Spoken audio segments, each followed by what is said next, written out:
سلام طعنا هبلنا كبرات تخطاتلتنا ازي حبرت ميديا يو حبرت ميديا تأمانن اواناون زخون حبريتان وخبرات تخطاتلتا بمغرب التنطف زلا ميديا يا نشانلنا سبسكرايب شيرن لايكن بمقوار كتتبابعنا بخبر بمعدام نايز على تتوكس زينا كمز سعب قريب له فلماك اندرستاتو نهزت أخيبا ماخلاي كوميتي حوحت بزملكات سبر زينا نجنرال ودورده استدالوه دبدابي حوحت قاتان مسحاب تدالينا لنا كبل جنرال شعبيا مقلاتو مس إثيوبيا استفزمه وتادراوي سممعنات زي ترفو فرنتانت معراب تግራይ تجميرون سقمتي أمريكان مدقعتي إيرانن خبرات تخطاتلتنا نايزيومن ناي كالوتن زرزر كنسمعكم هنا نمكتسالكم دقيمنا بخبر نعدم نشانلنا سبسكرايب شيرن لايكن ايترسعو حزي نابزرزروم حزيز ترخب سبر زينا كم زحبروم أخلاي كوميتي حوحت وتت أخيبا كم زتقوعت تفليت الله أخيبا ون سولوس نكخون كم سنة تفليتو سرح فتسامي تحوحت جنرال ودورده بهراو كحدث فتسيم خاب زبل كاب بلتقنا سوهاب سلطانو زنا وحدب دابي كم زي تقبلو مفلاطة زذكريو أتيز توهاب مقلتي فتسامي تسرح وحت ناب موداتا معلب زكركب كن ما أخلاي كوميتي حوحت تزاتيون توسن كم زغنا فالفلاتي حبرو ما أخلاي كوميتي حوحت ون مرقزيو كم زغير كاب سلطانو نموراد فقادنيا كم زي كونن زنقرلو زلو جنرال ودورده قدايو مرميرو ناي سنبت دبدابي كم تدالولو كاب امونات فلفلات سترخبه حبريتا يرد جنرال ودورده مشتراو منقسقاسات بمقبار دقافيت تأخاخف كم زلو انا تقلت انتخون قدايو ودورده وسانن كيرخبه بستناوح قطري نتقراي حدق ايتو باهيلو سلستأمنلو ما أخلاي كوميتي حوحت هتوز أخيبا كتوع كم استقددت اتوم مشتراو فلفلاتنا يقلتو اتي أخيبا أب أكسوم كم زكايد إنها تقلت أنتخون كاب قداي ودورده بتوساخي أب هلو كنتات تقراي مخيرو مفتح أنفتات كم زقمت تتبيت كم زقبرلو اتسترخبه حبريتا وسيخي قلت كاب مقال استرخبه حبريتا كم زحبرو جنرال ودورده ندحن النوتك بهالون أب زنوع كتتل كم زركبن بلتقنا أرمو كفتات انترخيبو أب لعل مرحت تقراي سقمت بمساد حدوم كبالعم سلازخيل أب كل من قسقاسات لعلت انك أغي قبر كم زلو سترخبه حبريتا يرد أب أخيبا سرح فتساميت كوميتي حوحت بدمص استسعارو دقفت جنرال ودورده هاب تحز تصوع زلو هصوص اخيبا ماخلاي كوميتي حوحت ون فتان كركر كم زكايدو زغمت كوان تخنا لعلتي ساميتاو ماخلاي كوميتي حوحت جنرال ودورده تاريخاو كحدت فصيمو يلو سلازامن قداي جنرال ودورده بزح غزا كم زي يوسدن بلعل دمصي كم زوسنن اتي كاب فلفلات ترخبه حبريتا وسيخو غليصلو سلاز دما اتي تصوع زلو هصوص اخيبا ماخلاي كوميتي حوحت مصا عدل حزب تግራይ سنو زخلو عبيتو سانتات كم زمحلالف تጽبيتنا تغبره كم زركب تفليطو ازي كم زنحلو زي ترف وفري نصانت معراب تግራይ نمجمار مدلاوات كم زتوده تحبيرو قبل فلفلات ترخبه حبريتا كم زحبرون عامتات اب معراب تግራይ عريدو والقايت وي موتنا بلز فكر زنبره صنفኛ حيل محران بقطر غزيف زخونن سراويت بلصقنان بسراويت تግራይን سراويت شعبيان تخبيبنا لنا لو مديوم صباح كعفوننا بزبل فرحي دقاسينو زركب انتخون مهدم زرخبه دما اقدمو ايدي هب كم زلو كاب امونات فلفلاتنا استرخبه حبريتا يرد كاب معراب تግራይ استرخبه حبريتا وسيخو كم زغلصو سراويت بلصقنا مس سراويت ايرتران مس سراويت تግራይን اب قربا رحقتنا تحلالو كم زلون تزازي صبويو كم زلون تفليطو سراويت بلصقنا فرسه ايدو زهبلو زلوانا مخنيات زواغلو زلو علامه سلازي امنلو يكبلو فلفلات يغلصو زحات ابالات سراويت بلصقنا ون معراب تግራይ كاب تግራይ تخلاخيلنا نمن مهابينا كنواغا معراب تግራይ من زبحال بعداو هاجر كي وسدايلنا إنا كنسوا زبلون قالوتون زي تملسوا حتوتات سلازلوهم نمعراب تግራይ الكامس وقت مخفال تخكل يلوم سلازي امنون بزرخبو وقات امنا فرسون سراوي تግራይ ايدوم يهبو كم زلو كاب امونات فلفلاتنا زترخبه حبريتا يرد اب معراب تግራይ سراويت ايرترا ببزح كم زلو እና تገለጽ ዝርከብ እንትኸውን መስቤት ሰበም ኣብ ዝገበረዎ ናይ ስልክ ዘተ ኣብ ልዕሊ ብልጽግና ቃታና ንምስሓብ ትእዛዝ ንጽበለና ክብሉ ከም ዝተዛረቡ ዝተረኸበ ሓበሬታ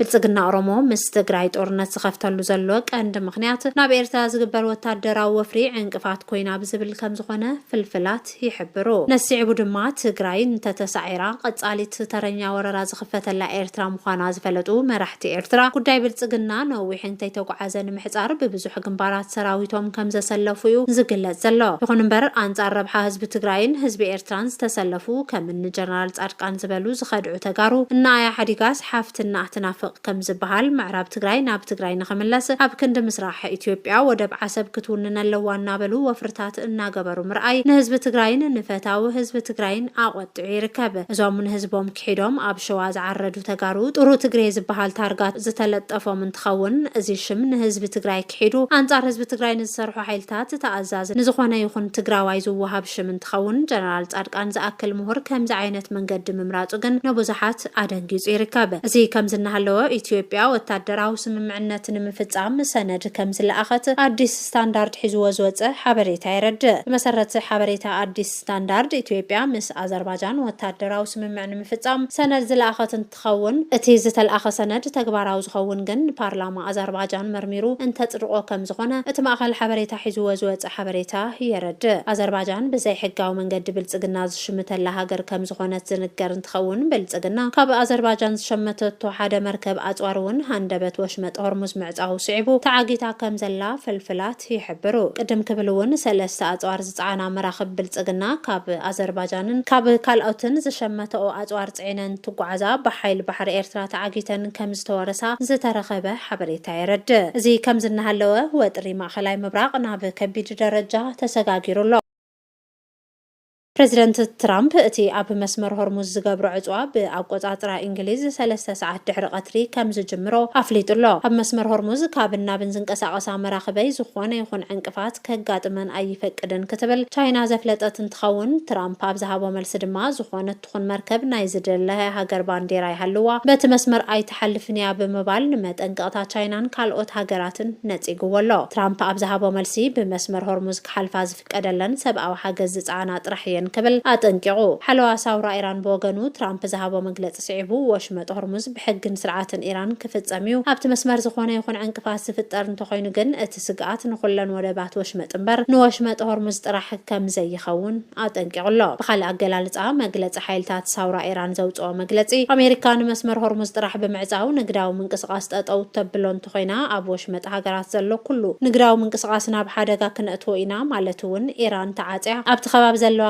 መስመራት ንግዲ ብሰላም መንገዲ ክንቀሳቐሳ ኣይኽእላን ማለት ከም ዝኾነ እናተገለጸ ይርከብ። ብዙሓት ተንተንቲ ግና ኣሜሪካ መስመር ሆርሙዝ ነዊሕ መዓልቲ ክትዓጽዎ ኣይትደልን ብኣሜሪካ ዝቐረቡ መደራደር ነጥብታት ኢራን ንኽትቕበሎም ጽዕንቶ ንምፍጣር ደልያ እያ እናበሉ ይርከቡ። በቲ ካልእ ወገን ድማ ኣሜሪካ በቲ ዘውፅኦቶ መሰረት ምዕፃው እንተጀሚራ ሓይልታት ሳውራ ኢራን ኣብ ልዕሊ መራኸቢ ኣሜሪካ መጥቃዕቲ ክጅምሩ እዮም እናበሉ ይርከቡ።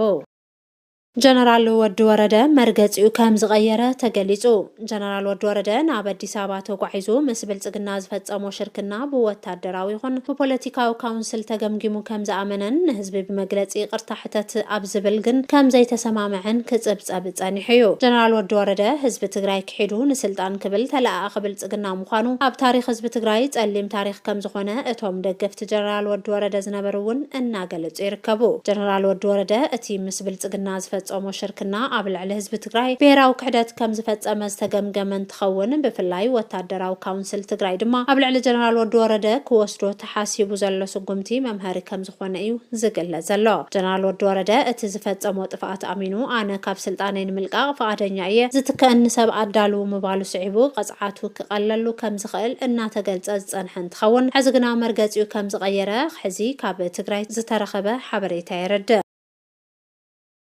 እቲ ካብ ትግራይ ዝተረኸበ ሓበሬታ ከም ዝገልጾ ጀነራል ወዲ ወረደ ካብ ስልጣኑ ንምውራድ ፈቃደኛ ከም ዘይኮነን ካልእ ሽርሒ ሒዙ ከም ዝመፀን እዩ ዝግለጽ ዘሎ። ጀነራል ወዲ ወረደ ሒዝዎ ዝመፀ ሓድሽ ሽርሒ ድማ ከባቢያውነት መሰረት ዝገበረ ቅስቀሳ ከም ዝኾነ ተገሊጹ። ጀነራል ወዲ ወረደ ሙሉእ ሂወቱ ንህዝቢ ትግራይ ዘገልገለ ወዲ 80 ዓመት እንትኸውን ህልውና ህዝቢ ትግራይ ንጎኒ ብምግዳፍ እታ ዝቐረየት ዕድሚኡ እውን ኣብ ስልጣን ክሕልፋ ወሲኑ ከም ዘሎ ይግለጽ ኣሎ። ስለዚ ድማ ጀነራል ወዲ ወረደ ሓድሽ ሒዝዎ ዝመፀ ሽርሒ ብትውልድ ከባቢይ ምክንያት ኣብ ስልጣነይ ከይጸንሕ ይግበር ኣለኹ ዝብል ከም ዝኾነን ንብዙሓት ከም ዘደንገጸን ተፈሊጡሎ። ይኹን እምበር ብስራሕ ፈጻሚት ሕወሓት ይኹን ብወታደራዊ ካውንስል ትግራይ ጥፍኣተኛ ተባሂሉ ዝተገምገመን እቲ ዝፈጸሞ ጥፍኣት ድማ ብብሄራዊ ክሕደት ደረጃ ዝረአን ምዃኑን ከም ዝተገለጸሉ ዝተረኸበ ሓበሬታ ይረድእ። ስለዚ ድማ ጀነራል ወዲ ወረደ እቲ ጉዳይ ክትሓላለኽ ብምግባር ኣብ ስልጣኑ ክጸንሕ ይፍትን እኳ እንተሃለወ ዝተወድአ ጉዳይ ስለዝኾነ ምንዋሕ ስልጣን ጀነራል ወዲ ወረደ ፍጽም ከም ዘይፍቀድ زفقدلو كاب أمونات فلفلاتنا زترخب حبريتا يرد حزي زترخب سبر زينا كم زحبرو دما حانتي أرمي ناب مقالة كم زأتوت تفليت الله اتي كاب مقالة زترخب حبريتا كم زقلتو وان علامة اتا أرمي اب مقالة زلو كنتات نموقتطار كم زخونا زترخب حبريتا يرد فلاي دما بلصقنا اب تግራይ زلو محاورو تطقيمو كوسدو زخل زخونا يخون حزب كدناغت زغبر سقمتي نموقتطار زعلمن تخون بيرون ومبر جنرال ود ورده نموقتطارون وانا تلخو تأرم كم زخونا يو زنقر زلو سلازي دما بفلاي بيرو ومبر جنرال ود ورده زنقساقسلوم كلهم سفراتاتن اب لعل حلوا كم زلو تفليت الله كابزو توساخي وسنت زبهالو سفراتات مقلون لعل حلوا يقبرلهم كم زلو زترخبه حبريتا يرد اتي حلوان كتتلن تأرم طرح زتوهابه انت يخونس اكالات تحنت تግራይ ውን ይሳተፉ ከም ዘለውን ብልጽግና ክገብሮን ዝኽእል ዝኾነ ይኹን ሸርሒ ከታተሉ ከም ዘለው ተፈሊጡሎ